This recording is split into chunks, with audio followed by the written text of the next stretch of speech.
দর্শক স্বাগত জানাই সংবাদ প্রকাশের ফেসবুক লাইভে। সাথে আছি আমি রেজওয়ান সিদ্দিকী অর্ণ। আজকে আমাদের স্টুডিওতে যুক্ত আছেন টলিউড অভিনেত্রী এনা সাহা। এনা, তোমাকে সংবাদ প্রকাশের স্টুডিওতে স্বাগত জানাই। Thank you so much. আমি জানি এনা তুমি খুব হাসো, তোমার হাসিটাও মিষ্টি, কিন্তু আজকে কোনো হাসি দেখতে পাচ্ছি না, কি ব্যাপার? না, আমি তো স্মাইল করছি। আচ্ছা আচ্ছা, ঠিক আছে, তাহলে আমরা আমরা মনে হয় পুরো ইন্টারভিউতে তোমার হাসিটা দেখতে পাবো। তো আমি শুরু করি তাহলে প্রথম প্রশ্ন দিয়েই, যে পশ্চিমবঙ্গে তো লকডাউন ছিল, আহ, আহ, এখন যদিও শিথিল করা হয়েছে কিছুটা। এই লকডাউন সময়টা তুমি ঠিক কিভাবে কাটিয়েছো একটু জানতে চাই। সত্যি কথা বলতে গেলে লকডাউন বলো বা সবসময় বলো, আমি খুব ফ্যামিলি ওরিয়েন্টেড একটা মানুষ। তো আমি খুব বেশি ফ্যামিলির সাথে টাইম স্পেন্ড করি নিজের কাজ ছাড়া। কাজের যেইটুকু সময় কাজ করি, আর বাদ বাকি সময়টা সবসময় ফ্রি টাইম মানেই আমি আমার ফ্যামিলি, আমার ভাই বোনেদের সাথে, আমার বাবা মার সাথে, আমার দিদার সাথে, মাসি, মেসো, সবাই মোটামুটি সবাই আমরা একসাথেই থাকি। তো তাদের সাথেই টাইম স্পেন্ড হয় মোস্ট অফ দ্য টাইম। তো আমি বাড়িতেই আছি এখনো অবধি, আর বাড়িতেই থাকছি, বা লকডাউন পুরোটাই কাটিয়েছি বাড়িতে। চেষ্টা করেছি বাড়িতে সবার সাথে হেসে খেলে, একটু সিনেমা দেখে, একটু ভালো গান শুনে, একটু মাঝে মাঝে বই পড়া, এগুলো সব মিলিয়ে মিশিয়ে আর কি ছিলাম। তাছাড়া প্রচুর কাজ ছিল টুকটাক। তাছাড়া আমি নিজেও অনেক এনজিওস এর সাথে কাজ করছিলাম। অনেকের যেহেতু অনেক লোকের অনেক প্রবলেমস এই সময়, তো এমন একটা সময় আমরা দাঁড়িয়ে আছি যেখানে সবাইকে সবার পাশে থাকতে হবে। তো আমিও চেষ্টা করেছি আমার মতো করে যতটা লোকের পাশে থাকা যায়। তো আমি সেইভাবেই পুরো লকডাউনটা কাটিয়েছি, এই আর কি। শুটিং কি করেছো লকডাউনের সময়, বা বন্ধ ছিল সম্ভবত শুটিং ওখানকার? হ্যাঁ, শুটিং সবই বন্ধ ছিল। তো আমি মোস্ট অফ দ্য টাইম, আমার আগের বছর এসওএস কলকাতা প্ল্যান হয়েছিল এরকম সময়, জুলাই মাসের 6 তারিখ থেকে আমরা শুট শুরু করেছিলাম।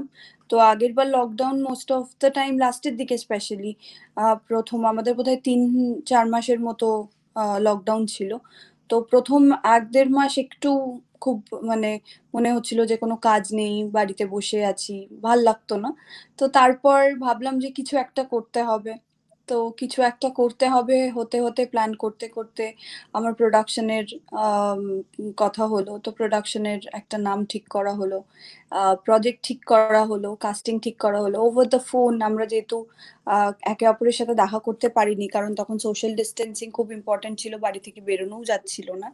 তো আমরা সবাই মিলে বসে ফোনের মধ্যেই, মানে ফোন কল করে করে সবার সাথে কোঅর্ডিনেট করে প্রত্যেকটা লোকের ডেটস নেওয়া, প্রত্যেকটা জায়গায় শুটিং এর কথা বলা, সবকিছু ছবি ভিডিওস করে, যে যেখানে আছে লোকেশনের ভিডিওস পাঠানো হলো। এক একটা লোকেশন সিলেক্ট করা হলো, JW ম্যারিয়েটে শুট ফাইনালাইজ করা হলো, তারপরে শুট করলাম। তো আগেরবার লকডাউন মোটামুটি এসওএস কলকাতা প্ল্যান করতেই চলে গেছে। এবারও মোটামুটি এরকমই একটা প্ল্যান আছে, বাট সেটা এখন এত তাড়াতাড়ি বলবো না। যেদিন রিলিজ বা যেদিন অ্যানাউন্সমেন্ট করা হবে সেদিন সবাই জানতে পারবে। তোমার এসওএস কলকাতা প্রসঙ্গে পরে আসছি, যেহেতু তুমি প্রযোজকও বটে। এর আগে একটু তোমার একটু ক্যারিয়ার নিয়ে একটু কথা বলতে চাই। তুমি তো টেলিভিশন দিয়ে শুরু করেছিলে ইন্ডাস্ট্রিতে পথ চলা, তারপর সিনেমায় আসলে। এই যে টেলিভিশন থেকে সিনেমায় যাত্রা, এই যে জার্নিটা একটু যদি সংক্ষেপে বলা যায় আমাদেরকে। প্রথমত আমি যখন টেলিভিশন শুরু করি তখন আমার 7 বছর বয়স, 7 years old। এবং আমি অ্যাজ এ চাইল্ড অ্যাক্টর ইন্ডাস্ট্রিতে পা দিয়েছিলাম। সত্যি কথা বলতে গেলে প্রথম দিন বা প্রথম দিকের কথা সেরকম ভাবে তো মনে নেই। মা থাকতো সবসময়, মা নিয়ে যেত। তারপরে টেলিভিশন করতে করতে আসতে আসতে তখন আমি ক্লাস 10-এর এক্সাম দেবো। আমাকে বোঝে না সে বোঝে না বলে একটা সিনেমার এডিটেবল থেকে চিরদিনই তুমি যে আমার 2 এর জন্য সিলেক্ট করা হয়েছিল। তো সেই সিনেমাটা শুরু করি। তারপরে সেটা যখন রিলিজ করে তখন সবাই আমাকে খুব পছন্দ করে। সবাই আমাকে অনেক মানে ফোন কলস, অনেক বেশি ফ্যানস, অনেক বেশি অ্যাডমায়ারার্স, অনেক বেশি, মানে টেলিভিশনে যা ছিল তার থেকে অনেক বেশি হতে শুরু করে, এবং আমারও খুব ভাল লাগে। আস্তে আস্তে তারপরে 8 বছরের মতো আমি টেলিভিশনের পরে সিনেমা করছি আর কি। মানে টেলিভিশন অলমোস্ট আমি 8-9 বছর টেলিভিশন করার পর তারপর আমি সিনেমা শুরু করি।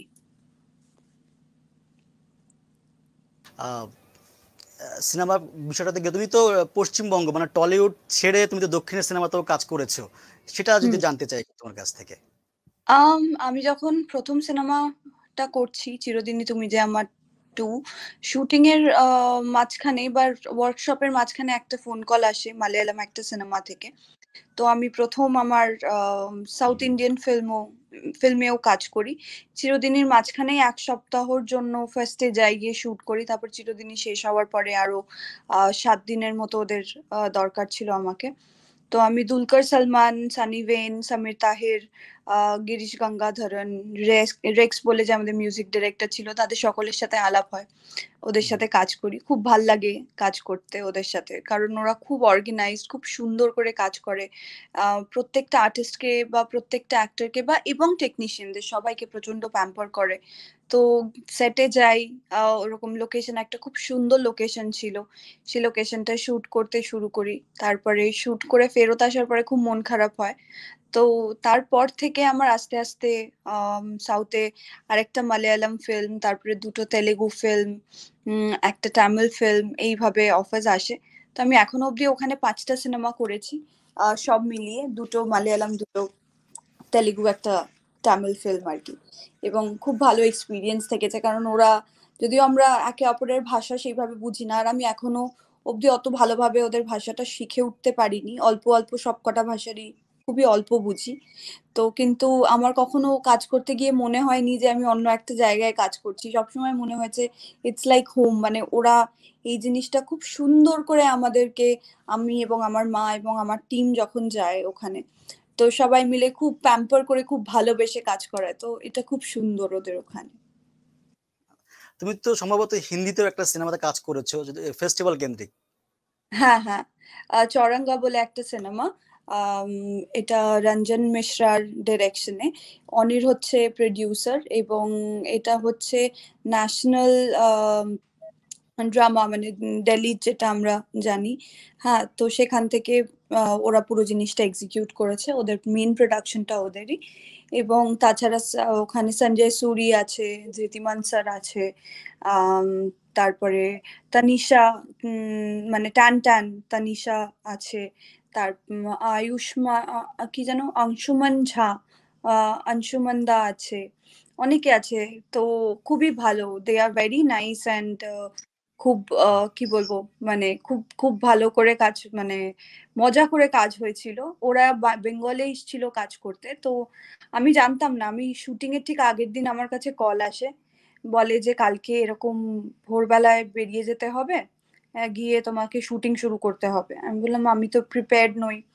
তো তখন ওরা বলল, "কোনো চাপ নেই, তুমি চলে এসো। সবকিছু হয়ে যাবে।" তো তারপরে যখন গেলাম আমার সঞ্জয় সুরির সাথে দেখা হলো। He was one of the producer too. তো উনিও আরেকজন, মানে আরেকটা প্রোডিউসার ছিল। তো ৩ টে প্রোডিউসারের মধ্যে। তো আমাকে বলল যে, "তুমি সিনেমার হিরোইন, তুমি কি জানো?" আমি বললাম, "না, আমি তো জানি না। আমি তো স্ক্রিপ্টও পড়িনি।" তো বলল, "কোনো চাপ নেই। তোমাকে শিখিয়ে পড়িয়ে নেওয়া হবে। কোনো অসুবিধা হবে না।" এবং সেদিন থেকে শুট করলাম। টানা আমরা ১৫-২০ দিন ওখানে শুট করেছি। সবাই খুব মজা করে। অর্পিতা দি আমার মা প্লে করেছে, অর্পিতা চ্যাটার্জি। এবং মানে খুব, খুব মজা হয়েছিল সবাই মিলে। ঋদ্ধি সেন আছে, সোহম আছে।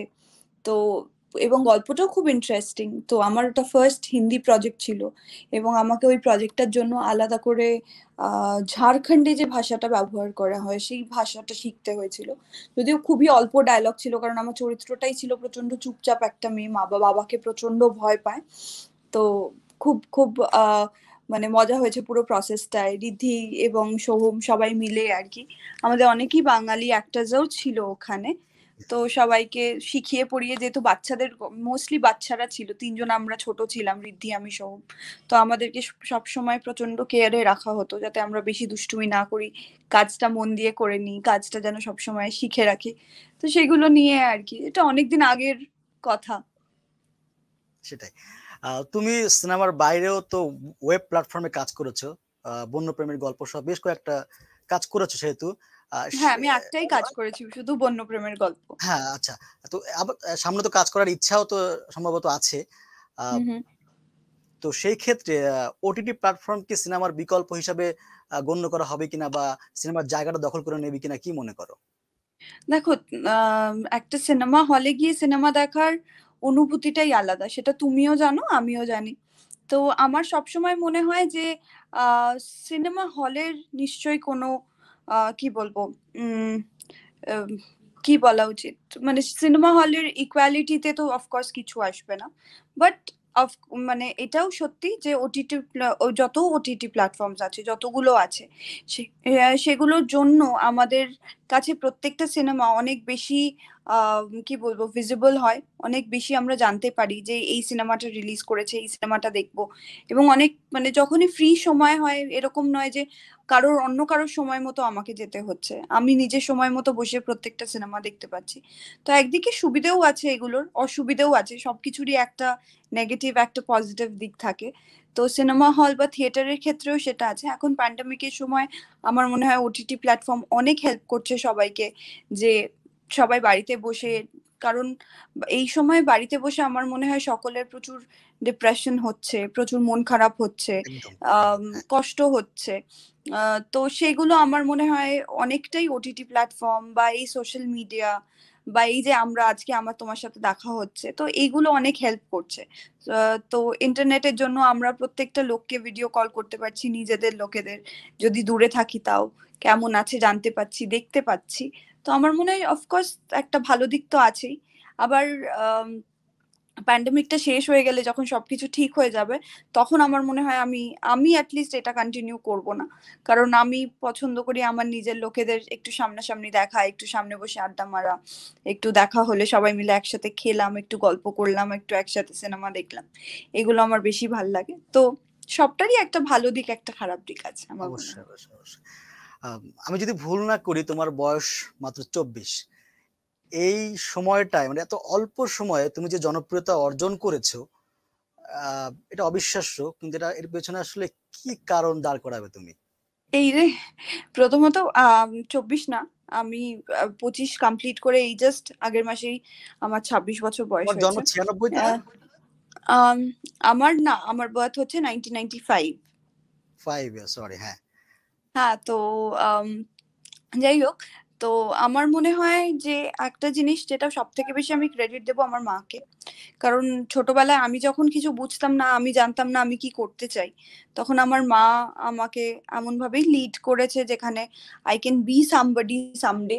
আর এখন আমি এটাই কন্টিনিউ করি, তার কারণ আমি ছোটবেলা থেকে এটাই করে এসেছি, তো আমি এটাই সব থেকে বেশি শিখেছি পড়াশুনো স্কুলের সাথে সাথে।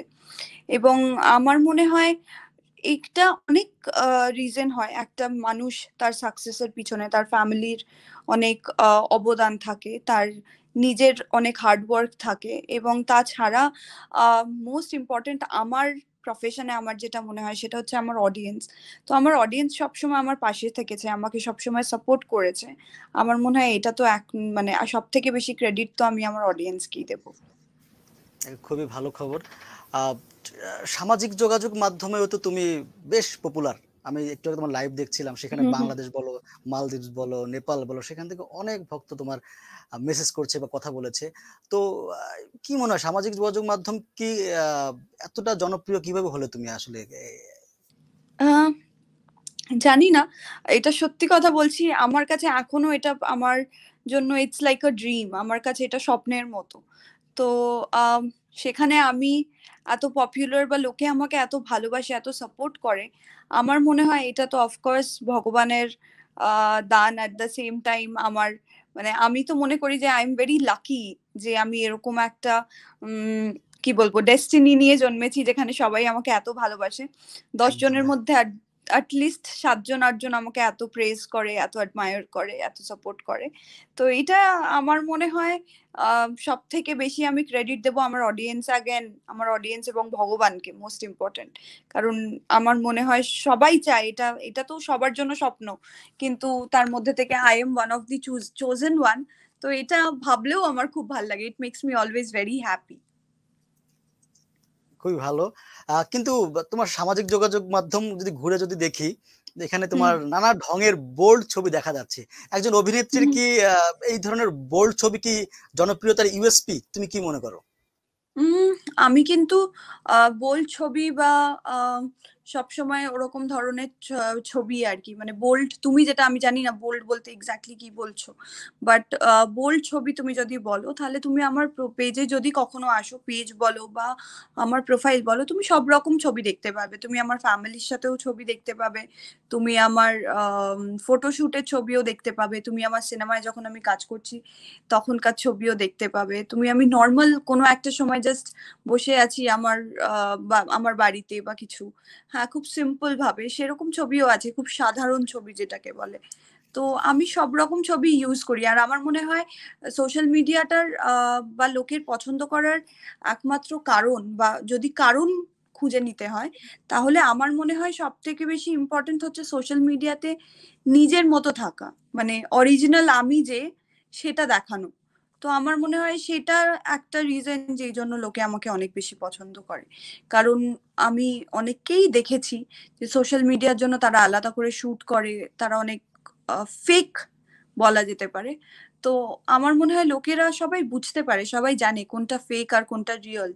তো আমার মনে হয় রিয়েল মিটাকে লোকে বেশি পছন্দ করে। তো আমি যতটা চেষ্টা করি সাধারণভাবেই থাকার, আমার মনে হয় সেটাও একটা রিজন। কারণ আমি আমার ইনস্টাগ্রাম বা ফেসবুক বা যা যা সোশ্যাল মিডিয়াস আছে, সেখানে প্রচুর এরকম মেসেজ পাই যে দিদি তোমাকে খুব ভালো লাগে কারণ তোমার মধ্যে খুব গ্র্যাটিটিউড আছে, বা তুমি খুব ডাউন টু আর্থ।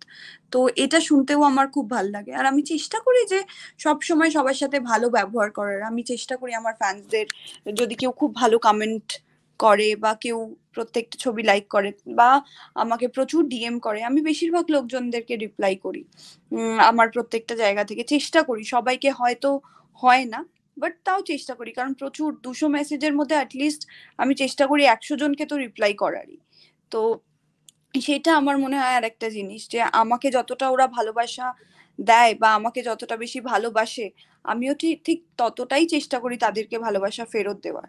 তো সেটা অফকোর্স একটা রিজন, কারণ আমার মা ছোটবেলায় আমাকে বলেছিল যে রেসপেক্ট আর ভালোবাসা এমন একটা জিনিস, লাভ আর রেসপেক্ট দুটো জিনিস তোমাকে আর্ন করতে হবে।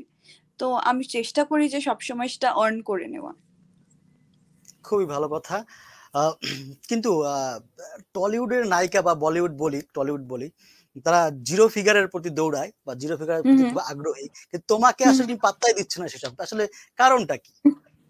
কারণটা কিছুই না, এটা নয় যে আমি চেষ্টা করছি না, বাট আমার কিছু নিজস্ব প্রবলেমস আছে। আই হ্যাভ সাম, কি বলবো, আমরা মহিলাদের আমাদের অনেক প্রবলেমস থাকে আমাদের বডিতে। অবশ্যই, হ্যাঁ হ্যাঁ, তো নিশ্চয়ই নিশ্চয়ই। অনেক সময় আমরা যেরকম ভাবে চাই সেরকম হয় না। বাট হ্যাঁ, আমার মনে হয় এরকম নয় যে রোগা থেকেই আমাকে লোককে ইমপ্রেস করতে হবে, এরকম হতেও পারে যে আমি, মানে I am fat or I am, তারপরেও লোকেরা আমাকে পছন্দ করে, এরকম কি হয় না? হয়তো, নিশ্চয়ই। মোটা অবশ্যই লোকেদের কি নিশ্চয়ই। ভালোবাসা পাওয়ার অবশ্যই কি অবশ্যই। বলবো, রাইট নেই? সেটা নিশ্চয়ই। একদমই নয়। অফকোর্স সেরকম কোনো চরিত্র এখন অব্দি পাইনি যার জন্য আমাকে প্রচন্ড রোগা হতে হবে। তো তাই এখন অব্দি মানে হয়ে ওঠেনি, হয়তো সেই মোটিভেশনটা পাইনি। বাট খুব শিগগিরই সেটাও হয়তো হয়ে যাব, আবার দুদিন পরে আবার মোটা হয়ে যাব। It is all in you. তুমি যদি নিজের উপরে কনফিডেন্ট থাকো, তাহলে আমার মনে হয় বাদবাকি সবাই তোমার উপরে কনফিডেন্ট থাকতে বাধ্য হবে। একদম। তুমি অল্প বয়সে প্রযোজক হয়ে গিয়েছো, এসওএস হুম কলকাতা তোমার প্রথম প্রযোজিত সিনেমা। এখন নিশ্চয়ই তুমি ছোটখাটো শর্ট ফিল্ম বা মিউজিক প্রডিউস করছো। তো হ্যাঁ। সব প্রথম ছবির যদি আঙ্গিকে বলি, হুম হুম। প্রথম ছবিতে প্রযোজক হিসেবে কেমন সফল হলে তুমি? আম, প্রথমত এটা আমার প্রথম প্রজেক্ট, মানে প্রযোজনা ছিল। এবং প্রথম প্রজেক্ট হিসেবে আমি একটা জিনিস বলবো যে আমি সবকিছু তো নিশ্চয়ই জানতাম না। প্রচুর মিস্টেক্সও আছে, প্রচুর কিছু আছে, অনেক কিছু শিখেছি প্রথম প্রজেক্ট থেকে। আর যেইভাবে লোকেরা এসওএস কলকাতাকে ভালোবেসেছে এবং যা যা ভাবে সবাই সাপোর্ট দেখিয়েছে, তাও আবার এরকম একটা সময়, যে সময়ে সবার নিজেদের এত সমস্যা চলছে। তো আমি খুবই কৃতজ্ঞ সবার কাছে। আম, কারণ আমার মনে হয় যে অডিয়েন্স ছাড়া তো কখনো আমাদের কোনো কাজই, মানে তোমার কাজ বলো আমার কাজ বলো, কারোর কাজই কখনো সফল হবে না, রাইট? তো রাইট। সেখান থেকে দাঁড়িয়ে আম, আমাকে সেই কি বলবো, সেই সাপোর্টটা, সেই ভালোবাসাটা লোকেরা দেখিয়েছে, এবং সেটাও এমন একটা সময়, যেই সময় সবার এত অসুবিধে নিজেদের চলছে। তারা নিজেদের লোকদের হারাচ্ছে, নিজেদের ভালোবাসার লোকজনদের থেকে দূরে থাকছে, একে অপরের সাথে প্রত্যেকদিন দেখা করতে যেতে পারছে না, নিজের পছন্দের লোককে গিয়ে হগ করতে পারছে না। তো এগুলো তো খুব মানে দুঃখেরই বিষয়। তাছাড়া যারা অসুস্থ হচ্ছে তাদের কথা, ডাক্তারদের কথা, সেগুলো তো ছেড়েই দিচ্ছি। হ্যাঁ, তো সেখানে দাঁড়িয়ে এরকম একটা সময় সবাই আমার পাশে থেকেছে। তো আমি তো মনে করব যে আমার অডিয়েন্স বা আমাকে যারা ভালোবেসেছে, অফকোর্স তাছাড়া যারা অন্য স্টার্সরা ছিল, নুসরাত দিদি, ইয়াশ, মিমি দিদি, হ্যাঁ, তাদেরকেও এত ভালোবেসেছে। তো আমার মনে হয় পুরোটাই একটা ব্লেসিং এর মতো এসে দাঁড়িয়েছে, যেখানে সবাই এত দুঃখে ছিল, এত প্রবলেমস হচ্ছে সবার, সেখানে সেই একটা মুহূর্তে সবাই এই সুযোগটা আমাকে করে দিয়েছে যে আমার একটা খুব ভালো কিছু হোক। তো সেটা আমার জন্য একটা বিশাল বড়, আমি তো মনে করি যে আমি অ্যাজ আ প্রোডিউসার যথেষ্ট সাকসেসফুল আমার ফার্স্ট প্রজেক্টে। এবার বাদবাকিটা তো নেক্সট প্রজেক্ট থেকে আরো আরো বেটার হতে হবে, আরো ভালো কাজ করতে হবে। সেটার একটা চ্যালেঞ্জও আছে, কারণ যেহেতু এত বড় একটা কাজ প্রথমেই করেছি, তো তারপরে এখন চ্যালেঞ্জটা অনেক বেশি, আরো বেশি শক্ত। তো সেটাকে নিজের সাথেই নিজের এখন কম্পিটিশন, যে আগের থেকে আরো ভালো করতে হবে। নিশ্চয়ই তুমি সফল হবে, আমরা এই প্রত্যাশাই করি। এখন যে প্রশ্নটা সামনে এসে দাঁড়ায় যে প্রযোজক নাকি অভিনেত্রী, কোন পরিচয়টা তোমার পছন্দের? আহ দুটোই আমার খুব পছন্দের অ্যাকচুয়ালি। কোনোটার থেকে কোনোটা আমি কম বলতে পারবো না। মানে এটা হচ্ছে ওই বাবা-মাকে সিলেক্ট করার মতো, কাকে বেশি ভালোবাসি। তো দুটোই আমার খুব পছন্দের। বাট হ্যাঁ, আমি প্রেফার করি যখন আমি কোথাও যাই, যখন কেউ আমাকে আলাপ করায়, তো আমাকে বলে she is an actor, producer. তো আমার মনে হয় অ্যাক্টর, প্রোডিউসার দুটোই একসাথে শুনতেও যথেষ্ট সুন্দর লাগে। আচ্ছা আচ্ছা। আহ, একটু বাংলাদেশ প্রসঙ্গে আসতে চাই, বাংলাদেশের কোনো সিনেমা তোমার দেখা হয় কিনা বা কাউকে তুমি চিনো কিনা, ওভারঅল মিলিয়ে যদি তোমার আম আহ, কথা বলতে গেলে বাংলাদেশের সিনেমা বা নাটকের থেকেও অনেক বেশি বাংলাদেশের গান শোনা হয়। আম মিনার আমার খুব পছন্দের গায়ক। তাহসান আমার খুব পছন্দের গায়ক। তাছাড়া আরো অনেকেই আছে অ্যাকচুয়ালি, হৃদয় খান থেকে শুরু করে প্রচুর।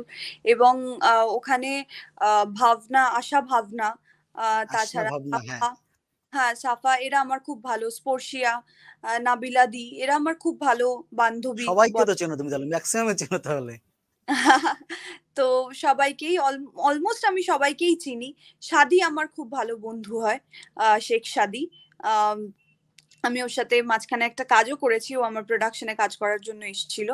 তো ও আমার খুব ভালো বন্ধু হয়। সবাই মানে অনেককেই চিনি, এবং আমার খুবই পছন্দের সবাই আরকি। স্পেশালি মিউজিক এবং মিউজিক অ্যালবামস, যে মিউজিক ভিডিওস গুলো হয় তোমাদের ওখানে, আমার খুব পছন্দের। নাটক দেখতে আমার খুবই ভালো লাগে। আর তাছাড়া আমার বন্ধু-বান্ধবরা যা করে আমি সবই মোটামুটি দেখি। আচ্ছা আচ্ছা। আহ, তোমার বর্তমান কাজকর্মের কি খবর, মানে কি কাজ আসছে, কি কাজ করছো, আ এই বিষয়ে একটা আমাকে বলো। একটা সিনেমা, নতুন একটা প্রোডাকশন, আমার নিজের প্রোডাকশনের একটা সিনেমা নিয়ে ব্যস্ত আছি। সেটাই প্ল্যান করছি। খুব শিগগিরই সেটা অ্যানাউন্স করব। কারা আছে, আমরা কবে থেকে শুটিং শুরু করছি, কবে রিলিজ হবে, সেগুলো সব অ্যানাউন্স করব খুব শিগগিরই। তো সেটা নিয়ে এখন বসে আছি। তাছাড়া আমার নিজের কিছু কাজ নিয়ে কথা চলছে, এবং সেগুলো বিল্ড আপ করছি, চেষ্টা করছি যে যদি যত তাড়াতাড়ি সেটা হয়ে যায়। বাট প্যান্ডেমিক এর জন্য কবে থেকে শুটিং শুরু হবে বা কিভাবে হবে কিছুই জানি না। তো সেই আরকি। তোমার জন্য শুভকামনা। এনা আমরা শেষ করব, কিন্তু আমি তোমার কাছে একটা উইশ চাইবো, যেটা হচ্ছে যে আমাদের যে প্ল্যাটফর্মটি, আমাদের সংবাদ প্রকাশ, এটা হচ্ছে একটা নতুন গণমাধ্যম। আমি চাইবো তুমি একটু কি চাও আমাদের কাছে, গণমাধ্যমের কাছে কি ধরনের নিউজ চাও, একটু উইশ যদি আমাদেরকে করো তুমি। আ প্রথমত গণমাধ্যমকে জানাই অনেক, অনেক কনগ্রাচুলেশনস। আর সবাইকে বলব যে সবাইকে অল দ্য বেস্ট। পুরো টিমকে তোমরা খুব ভালো করে কাজ করো, এবং জানি অলরেডি খুব ভালো কাজ করছো। তোমাদের অনেক ফলোয়ার্স এবং অনেক অ্যাডমায়ারার্স, অনেক ফ্যানস হয়েছে। তো আমি চাইবো যে তোমাদের আরো, আরো অনেক বেশি করে ফ্যানস হোক। আরো লোকেরা তোমাকে ফলো করুক, তোমাদেরকে ভালোবাসুক। আর তোমরা এইভাবেই, যেইভাবে নিউজ সবাইকে দিচ্ছ, সবার সাথে যেভাবে কানেক্টেড থাকছো, যেইভাবে সকলের কেয়ার রাখছো, এবং সবার ঘরে ঘরে প্রত্যেকটা নিউজ, প্রত্যেকটা খবর পৌঁছে দিচ্ছ সেইভাবে পৌঁছতে থাকো। আর আমার এক্সপেকটেশন এই থাকবে যে তোমরা আরো অনেক বড় হও আর আরো ভালো করে কাজ করো। এনা তোমাকে অসংখ্য ধন্যবাদ। আমরা আশা করব যে সামনে তোমাকে ডাকলে অবশ্যই তুমি আমাদের ডাকে সাড়া দিবে। আজকের মতো আ বিদায় জানাচ্ছি। আ দর্শক, নিশ্চয়ই। এই ছিল আমাদের আজকের আয়োজন। পরবর্তী অনুষ্ঠানে নতুন কোনো অতিথিকে নিয়ে আপনাদের সামনে হাজির হব। ততক্ষণ পর্যন্ত আমাদের সাথেই থাকুন।